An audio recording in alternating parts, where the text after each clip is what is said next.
Você já parou para pensar como o ser humano começou a medir o tempo?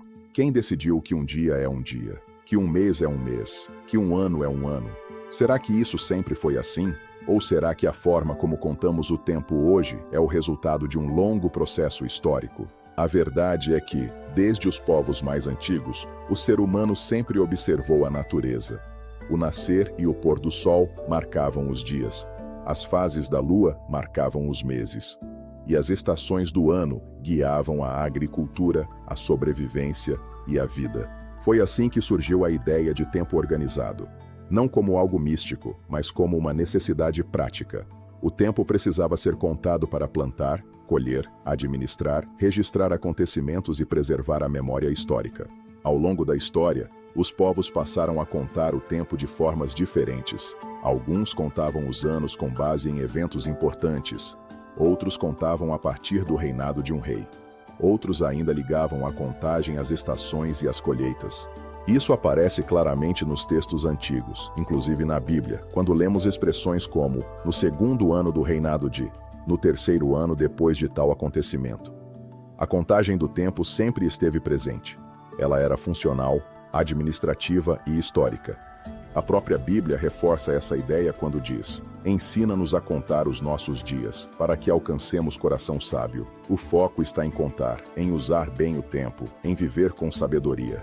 Dentro desse contexto, o povo judeu desenvolveu um dos calendários mais antigos ainda em uso, o calendário hebraico. Esse calendário é lunisolar. Os meses seguem a lua, o ano é ajustado ao sol. Cada mês começava com a observação da lua nova. O céu era o grande marcador do tempo. Os meses tinham nomes próprios como Nisan, Iyar, Sivan, Tamuz, Ave, Elul, Tishrei, Quisleu, Tevet, Shevat e Adar. O mês de Nisan marcava o início do ano religioso, ligado à saída do Egito conforme Êxodo 12:2. Já o ano civil começava em Tishrei, no que hoje é conhecido como Rosh Hashanah. Esses marcos serviam para organização da vida nacional, ciclos agrícolas, obrigações religiosas, registros históricos. O tempo era contado, organizado, observado. Na época de Jesus, toda a vida estava inserida nesse sistema judaico de contagem do tempo. Jesus nasceu, viveu e ensinou dentro desse contexto histórico e cultural. Enquanto isso, em Roma, o tempo era organizado de outra forma. O calendário romano mais antigo tinha apenas 10 meses e começava em março. Por isso, os meses se chamavam September, October, November, December. Eles só parecem fora de ordem hoje porque o ano não começava em janeiro. Com o tempo, Roma acrescentou 2 meses, janeiro e fevereiro. E, a partir daí, o calendário romano começou a ganhar cada vez mais importância política, cultural e religiosa. Os nomes dos meses que usamos hoje não surgiram por acaso. Janeiro vem de Jano, um deus romano de 2 faces, ligado a portas, transições e começos. Fevereiro vem de Februa, um festival romano de purificação e rituais ligados aos mortos. Março vem de Marte, o deus romano da guerra. Abril pode ter origem em Afrodite, ou na ideia de abrir, florescer a primavera. Maio vem da deusa Maia, associada à fertilidade. Junho vem de Juno, deusa do casamento. Julho era o antigo Quintilis, renomeado em homenagem a Júlio César. Agosto era Sextilis, renomeado para César Augusto. Os últimos meses mantiveram nomes numéricos, mesmo depois das mudanças no calendário. Aqui já fica claro que o calendário civil moderno nasce dentro da cultura romana, com referências a deuses, crenças e tradições antigas. Em 46 a.C., Júlio César criou o calendário juliano, baseado no Sol, com 365 dias e anos bissextos. Séculos depois, em 1582, o Papa Gregório XIII fez ajustes técnicos, criando o calendário gregoriano que usamos até hoje. Esse calendário só passou a existir mais de 1500 anos depois de Jesus.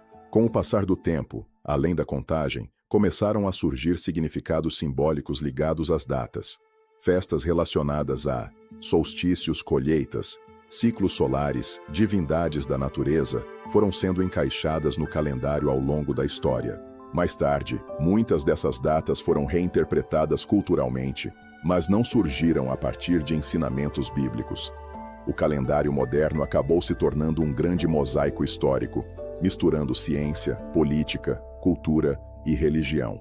A Bíblia nunca ensina a espiritualizar datas, ela ensina a viver bem todos os dias. Ela diz: portanto, Tenham cuidado com a maneira como vivem, aproveitando bem o tempo. E também, um faz diferença entre dia e dia, outro julga iguais todos os dias. Cada um esteja plenamente convicto na sua própria mente.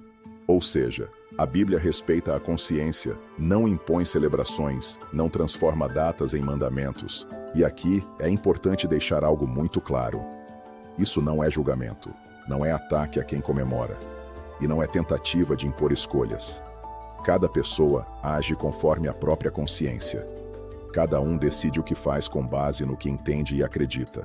O objetivo aqui é conhecer a origem das coisas. Se alguém decide comemorar determinadas datas, que faça isso de forma consciente. O que não faz sentido é afirmar que essas práticas vieram da Bíblia ou que fazem parte do cristianismo original, porque a Bíblia não ensina a comemorar o tempo.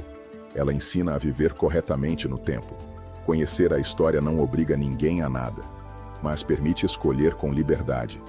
E no fim, mais importante do que seguir tradições é agir por convicção.